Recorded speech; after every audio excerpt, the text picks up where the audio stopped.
오늘 우리에게 주시는 하나님의 말씀은 이사야 61장 1절에서 3절 말씀입니다. 구약성경 1042면에 있습니다. 다 찾으신 줄 알고 제가 봉독하겠습니다. 주 여호와의 영이 내게 내리셨으니 이는 여호와께서 내게 기름을 부으사 가난한 자에게 아름다운 소식을 전하게 하려 하심이라. 나를 보내사 마음이 상한 자를 고치며 포로된 자에게 자유를, 갇힌 자에게 노임을 선포하며 여호와의 은혜의 해와 우리 하나님의 보복의 날을 선포하여 모든 슬픈 자를 위로하되 무릇 시온에서 슬퍼하는 자에게 화관을 주어 그 죄를 대신하며 기쁨의 기름으로 그 슬픔을 대신하며 찬송의 옷으로 그 근심을 대신하시고 그들이 의의 나무 곧 여호와께서 심으신 그 영광을 나타낼 자라 일컬음을 받게 하려 하심이라. 아멘.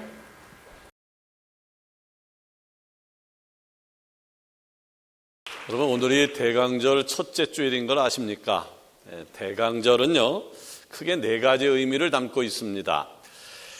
첫 번째는 예수님의 성탄을 기다리면서 예수님께서 우리를 구원하시기 위해서 이 땅에 오셨음을 세상을 향하여 외치는 기간입니다. 예수님이 오셨다고 외치는 기간입니다. 두 번째는요, 이 땅에 오신 예수님 때문에 기쁨이 넘치는 것을 표현하는 기간이고요. 세 번째는 나를 돌아보면서 예수님이 이 땅에 왜 오셨는지를 다시 한번 생각해보고 회개하고 순종을 결심하는 기간. 네 번째는 다시 오실 주님을 기다리면서 마지막 때를 잘 준비하는 시간이 대림절, 대강절입니다. 한마디로 대강절은 기다림의 절기다라고 볼 수가 있습니다. 여러분, 2000년 전 이 땅에 섬기러 오셨던 예수님은요, 다시 구름을 타고 심판주로 재림하실 것입니다. 2000년 전에 오신 예수님은 섬기러 오셨지만 다시 오실 예수님은 섬기러 오시는 분이 아니라 심판주로 이 땅에 오십니다. 자, 예수님이 이 땅에 반드시 오실 것이다 라고 하는 믿음으로 살아가는 사람은요, 행복자입니다. 그리고 믿음 생활 잘하고 있는 것입니다. 그런데 예수님이 이 땅에 다시 오신다라고 하는 것이 믿는 사람들에겐 큰 기쁨이다라고 말씀을 드렸는데, 이 재림의 약속이 모든 사람들에게 다 해당되어지는 것은 아닙니다. 그러면 예수님이 이 땅에 오신다라고 하는 이 기쁜 소식이 어떤 사람에게, 누구에게 해당되어질까요? 주께서 오심을 마라나다, 아멘 주 예수여 오시옵소라고 신앙으로 간절히 고백하는 사람들에게만 해당이 되어질 겁니다. 아멘. 여러분, 세상 모든 사람들이요, 성탄절을 기다려요. 예수님을 믿던 안 믿던 상관없이 전 세계 사람들이요, 성탄절을 설렘 속에 기다리고 있습니다. 지난 10월 마지막 주에요, 우리 장로님들과 필리핀 빠야타스 교회 유치원 헌당식을 하러 갔다가 시간을 내서 백화점에 들렸더니 저 사진에 보는 대로요, 커다란 트리가 세워져 있었습니다. 캐롤송이 울려 퍼지고 있었고요. 자, 필리핀만 그런 게 아니라 전 세계가 그러합니다. 우리나라도 마찬가지입니다. 자, 그런데 안타까운 것은 성탄절의 의미를 제대로 알지도 못하고 성탄절의 주인공이신 예수님을 쏙 빼놓고 그저 1년 중 가장 설레는 축제의 날이 성탄절이 되어 버렸고요. 세상은 세계 최고의 축제의 날을 지금 기다리고 있습니다. 자, 그러나 세상 사람들은 성탄절을 그냥 놀이문화로 생각할지 모르지만 예수님을 믿는 우리는 달라야 될 것입니다. 그러면 우리가 기다리는 분이 어떤 분인지를 분명히 알고 기다리는 것이 옳을 것입니다. 그러면 우리가 기다리는 예수님은 어떤 분인가요? 오늘 몇 가지로 나눠서 살펴보면서 하나님의 음성을 들으려고 하는데요. 첫 번째는요, 우리의 위로자가 되어주십니다. 아멘. 아프리카의 쿤타리카라고 하는 아주 깊은 산이 있는데요, 영국의 리즈버리 탐험대가 그것을 탐험하다가 깜짝 놀랄 일을 발견했는데, 그것은 바로 원숭이들이 300종류가 넘는 원숭이들이 군을 이루고 살고 있는 것이었습니다. 이 리즈버리 탐험대는요, 이 원숭이들로 하여금 놀라운 일을 3가지를 발견했습니다. 그래서 그를 탐험 일지에 남깁니다. 자, 첫째는요, 어느 날 아침이 됐는데 온 산이 떠나갈 듯이 원숭이들이 소리를 지르는 겁니다. 왜 원숭이들이 소리를 지를까 가만히 살펴봤더니 그들의 지도자 된 원숭이가 세상을 떠났기에 슬퍼하고 있는 것이었습니다. 자, 둘째는요, 부부 원숭이가 있었는데 이 부부 원숭이가 서로 얼굴을 쓰다듬어 주면서 눈물을 닦아주는 모습이었습니다. 자, 저 원숭이 부부는 왜 울면서 부부에게 서로 눈물을 닦아줄까? 그 이유를 알기 위해서 주변을 살펴봤더니요, 부부 옆에 작은 새끼 한 마리가 죽어 있었던 거예요. 그러니까 새끼를 잃은 이 부부는 서로를 위로해주고 있었던 것입니다. 세 번째는요, 원숭이 한 마리가 커다란 구렁이에 칭칭 감겨서 죽어가고 있는 것이었습니다. 그런데 놀라운 것은요, 수십 마리의 원숭이들이 달려들어서 돌을 던지면서 그 구렁이와 싸우기를 시작을 한 겁니다. 하지만 너무나도 큰 구렁이였기 때문에 결국은 원숭이들이 애를 썼지만 구하지 못하고 친구를 떠나보려 했던 원숭이들은 나무에 거꾸로 매달려서 오랫동안 구슬폭에 울고 있었다라고 탐험 일지에 기록하고 있습니다. 그 후에 이 리즈버리 탐험대는요, 다른 사람의 슬픔이나 어려움이 닥쳤는데도 불구하고 위로할 줄 모르고 같이 울 줄 모르고 자기만 아는 사람들을 볼 때면 쿤타리카 산속으로 보내는 것이 옳다라고 하는 이야기를 하기를 시작했다는 겁니다. 여러분, 오늘 우리가 살고 있는 이 세상이요, 좀 각박하다라고 생각되어지지 않으십니까? 어떤 사람이 울고 있는데 우리 친구들이, 우리 이웃이, 동료들이 울고 있는데 같이 울어주지 않습니다. 아파하는 사람이 있는데 같이 아파하지 않습니다. 먹을 것이 없어서 굶고 있는데 그것을 슬퍼하지 않습니다. 오죽하면 원숭이를 보고 위로를 배워야 된다라고 하는 말까지 나왔을까요?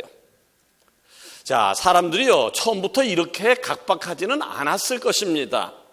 처음에는 어려운 사람을 보게 되어지면 아마 위로도 격려도 먹을 것도 나누어 주었을 겁니다. 그런데 아무리 위로를 한들 상황이 변하지 않게 되니까 한 번, 두 번 도와준 건 좋은데, 한 번, 두 번 위로해 준 건 좋은데 상황이 변하지 않으니까 그냥 슬그머니 내려놓습니다.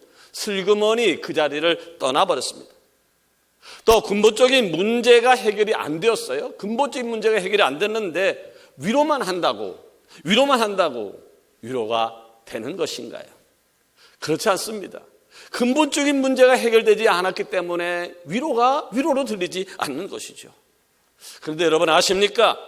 우리에게요, 절대적인 위로를 주시는 분이 계십니다. 바로 예수 그리스도이십니다. 아멘. 예수 그리스도이십니다. 아멘. 여러분, 우리가 믿는 예수님은요, 언제나 늘 우리와 함께 하십니다. 아멘. 예수님은 나를 먹이시고 입히시고 지켜주시는 분입니다. 아멘.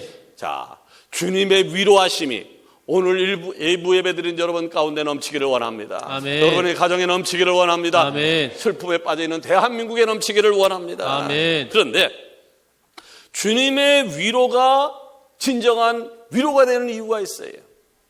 주님께서 하시는 위로가 진정한 위로가 되는 이유가 있는데 그것은 뭐냐 하면 내 문제에 대하여 주님이 공감하고 계시다. 공감하고 계시다.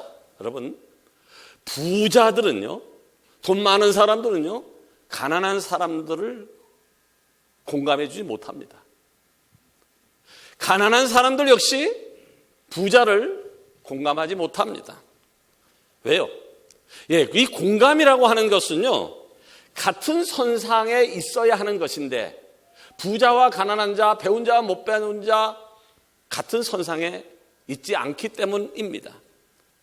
그런데 감사하게도 예수님은요, 우리의 마음을 공감하신다고요. 아멘. 부자도 가난한 자도 배운 자도 못 배운 자도 그 어떤 사람도 나를 공감하지 않는데 내가 이 아버지라 부르는 우리 하나님이, 우리 예수님이 나와 공감하신다고요. 아멘.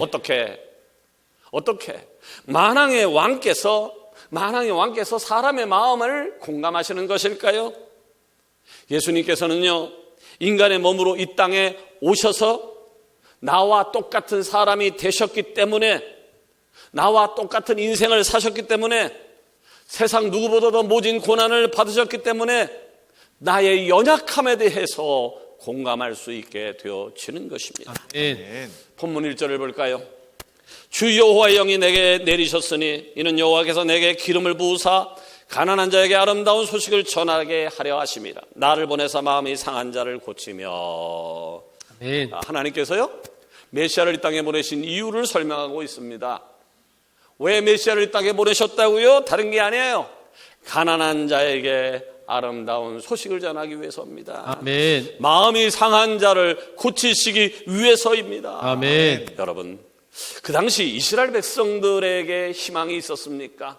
저들에게 소망이 있었습니까? 아니요. 찬란했던 이스라엘의 역사는 끝이 났습니다. 찬란했던 이스라엘 역사는 끝이 났습니다. 이방인들에 의해서 선민이라고 생각했던 이스라엘 백성들이요, 이방인들에서 이리 뜯기고 저리 뜯기고 하나님을 찾아도 응답해 주지 않는 것 같고, 그렇게 어려운 상황 가운데 있을 때 들려진 이 메시아의 이야기가 얼마나 저들에게 희망과 위로가 되었겠습니까? 하나님 여러분, 감사하는 축복이 있어지기를 원합니다. 아멘. 왜 우리가 특별히 감사해야 될까요? 이스라엘 백성들이 그렇게 애타게 기다렸던 메시아, 그 메시아가 지금 내가 애타게 기다리는 주님과 똑같은 분이기 때문입니다. 우리의 위로자 되어주시는 예수님을 꽉 붙들고 성탄을 기쁨으로 기다릴 수 있는 축복이 여러분과 함께하기를 원합니다. 아멘. 두 번째로, 이 대강절을 맞이해서 우리가 기다리는 예수님은 어떤 분입니까? 우리에게 자유를 주시는 분이다. 우리에게 자유를 주시는 분입니다. 여러분, 자유 좋아하시죠? 그런데요, 이 자유라고 하는 것은 하고 싶은 대로 다 할 수 있는 것이 아닙니다. 자유라고 하는 것은요, 레일 위에 있는 기차와 같은 것이고요, 흙에 뿌리를 내린 식물과 같은 것이고요, 물속의 물고기와 같은 겁니다. 무슨 말입니까?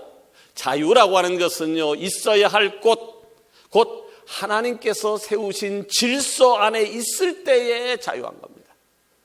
하나님의 정한 테두리 안에 있을 때에, 하나님의 정한 질서 안에 있을 때에 자유가 있는 겁니다. 가령 하나님께서 허락하신 공간이었던 에덴 동산, 얼마나 자유로운 것이었나요? 정복하고 다스리고 마음껏 하라고 그랬어요. 마음껏 하라고. 하나님이 정한 질서 에덴 동산 안에서 마음껏 자유를 허락해 주셨다고요. 그런데 어리석었던 인간은요, 선악을 알게 하는 나무는 먹지 말라, 그것을 먹는 날은 정령 죽으리라 하신 하나님의 말씀이 통제처럼 느껴졌어요. 압박하는 것처럼 느껴졌어요. 제한하는 것처럼 느껴졌어요. 그러던 차에 사탄이 와서 선악과를 먹으면 하나님과 똑같이 된다는 말에 훌쩍 넘어가 버렸습니다. 그런데 아십니까? 하나님이 우리의 때때로 주시는 말씀이 있죠. 설교를 통해서 아니면 찬양을 통해서, 기도를 통해서 하나님이 우리에게 주시는 레마 메시지가 있다고요. 근데 그 말씀은 나를 구속하기 위하여, 나를 제한하기 위하여, 나를 억누르기 위함이 아닙니다. 하나님의 말씀은요, 하나님의 명령은요, 기차를 달리게 하는 레일과 같은 것이고요, 물고기를 살게 하며 자유롭게 헤엄치게 하는 바다이고요, 식물을 쑥쑥 자라게 하는 흙과 공기와 태양 같은 것입니다. 그런데 사람들은 아쉽게도 그것이 제약인 줄 알고, 그것이 제약인 줄 알고 도망가다가 이 하나님의 테두리에서 벗어나면 자유가 있는 줄 알고 그것을 도망가다가 레일에서 탈선한 기차가 되었고, 바다를 떠난 물고기가 되었고, 흙에서 뽑혀버린 식물이 된 것입니다. 하나님 말씀에서 떠난 인간, 자유를 꺾었지요.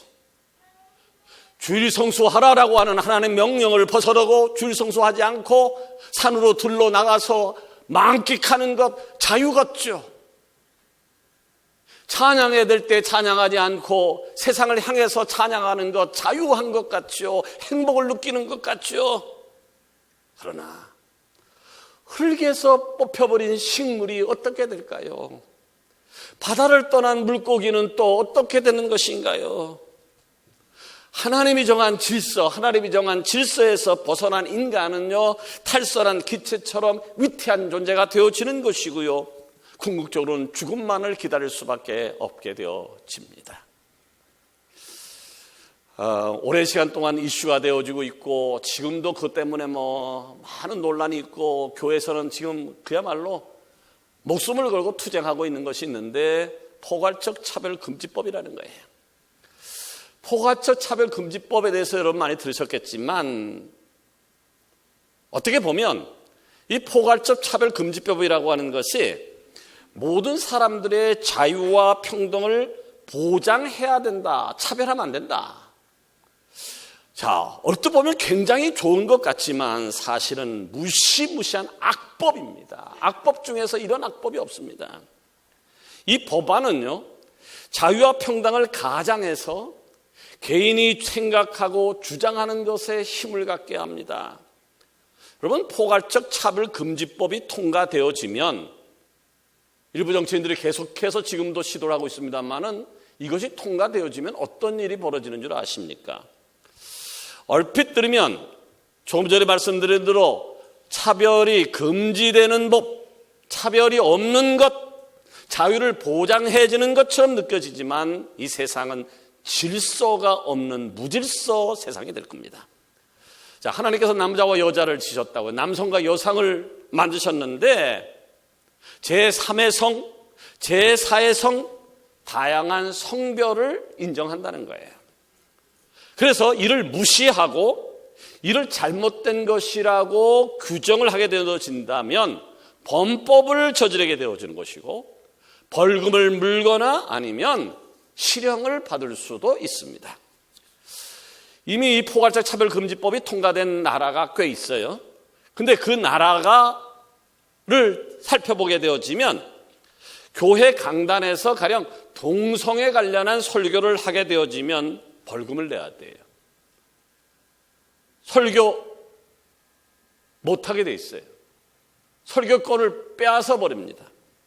또 예수 그리스도만이 진리다. 아멘. 예수 그리스도만이 진리죠. 왜냐하면 나는 길이요 진리요 생명이니 나로 말미암지 않고는 아버지께로 올 자가 없느니라고 말씀하셨기 때문에 예수님만이 진리입니다. 아멘. 예수 안 믿으면 살아날 수 없습니다. 그런데 아멘. 예수님만이 진리다, 유일한 길이다, 다른 길이 없다라고 설교를 하게 되어지면 타 종교를 존중하지 않다라고 하는 이유 때문에 문제가 발생됩니다. 위반이 된 거예요. 법 위반이 된다는 거예요. 길가에서 전도지를 뿌리면서 예수 믿고 구원받으세요 라고 하는 말도, 그런 액션도 취할 수 없습니다. 여러분, 우리는 반드시 깨어 있어야 합니다. 깨어 있어야 합니다. 아멘. 깨어서 성경 66권 하나님 말씀을 지켜야 하는 것이 옳습니다. 아멘. 자, 사람들의 다양한 생각을 인정하는 것이 사람을 자유하게 하는 것이 아닙니다. 오직 하나님 말씀만이 우리를 자유케 함을 믿으시기를 바랍니다. 아멘. 그래서 요한복음 8장 32절에 보니까 진리를 알지니 진리가 너희를 자유케 하리라. 아멘. 본문 1절 하반절에 보니까 포로된 자에게 자유를, 갇힌 자에게 노임을 선포하며, 이것이 바로 예수님께서 이 땅에 오신 이유입니다. 아멘. 자, 우리가 기다리는 예수님은요, 우리에게 자유를 주시는 분이다라는 사실을 분명히 알고 성탄을 기다림으로 예수님께서 허락하신 진정한 자유를 누리는 은총이 여러분 가운데 넘치기를 원합니다. 아멘. 세 번째로, 우리가 기다리는 예수님은 어떤 분인가요? 예, 우리의 구원자가 되어주십니다. 아멘. 아멘. 우리가 살고 있는 세상은 안타깝게도 침몰하는 배 같습니다. 침몰하는 배 같습니다. 과학의 발전과 의학의 발전, 문명의 발전을 거듭함에도 불구하고 이 침몰을 막을 수가 없습니다. 그런데 세상의 많은 사람들은 오늘도 착각을 합니다. 첨단을 달리는 과학기술로 인해서, 점점 세밀해지는 의학으로 인하여, 점점 고등해지는 인류의 문명으로 인류의 존재를 어떻게 해서든지 유지해 나갈 수 있을 것이다 라고 하는 착각입니다. 과학자들은요, 언제부턴가 지구의 유한성을 알게 되었죠. 지구의 유한성을 알게 된 이후에는 우주로 시선을 돌리고 있고, 인류가 살기에 적합한 행성을 찾기 위해서 오늘도 연구를 계속하고 있습니다. 그런데 여러분, 이런 것으로 세상을 변화시키고 또 세상을 구할 수 있을 것이다 라고 생각을 하십니까? 미국의 유명한 전도자 D.L. 무디는 이런 질문을 자주 받았다고 합니다. 전도가 이 악한 세상을 변화시킬 수 있을까요? 라고 하는 질문이었어요. 우리가 전도하잖아요. 이 전도함으로 인해서 이 악한 세상을 좀 바꿀 수 있을까요? 이 질문에 대해서 무디는 늘 똑같은 대답을 했다고 그랬죠. 하나님은 나에게 이 세상을 살기 좋게 변화시키라는 사명을 주시지 않으셨습니다. 세상은 도저히 구할 수 없는 난파선과 같습니다. 이제 가라앉는 것은 시간 문제입니다. 하나님께서 나에게 주신 사명은 가능한 많은 사람들을 구원의 방주 되신 예수님께로 이끄는 것입니다. 아멘. 여러분, 세상의 침몰을 막을 수는 없어요. 세상의 침몰을 막을 수는 없지만, 그럼에도 불구하고 교회가 존재하고 우리 그리스도인이 존재하는 이유는요, 주님과 함께 구원받은 하나님의 백성을 늘리는 데 있습니다. 아멘. 세상이 멸망하는 것을 막을 수는 없어요. 그러나 구원받는 숫자를 늘릴 수는 있다. 다시 말해서 우리의 사명은 좋은 세상을 만드는 것이 아니에요. 좋은 세상을 만드는 것이 아니라 세상에 빠져서 세상과 함께 침몰해가는 사람을 단 한 사람이라도 더 구출해내는 것. 지난주에도 말씀을 드렸습니다마는 하나님께서 우리에게 여러 절기를 주셨다고요.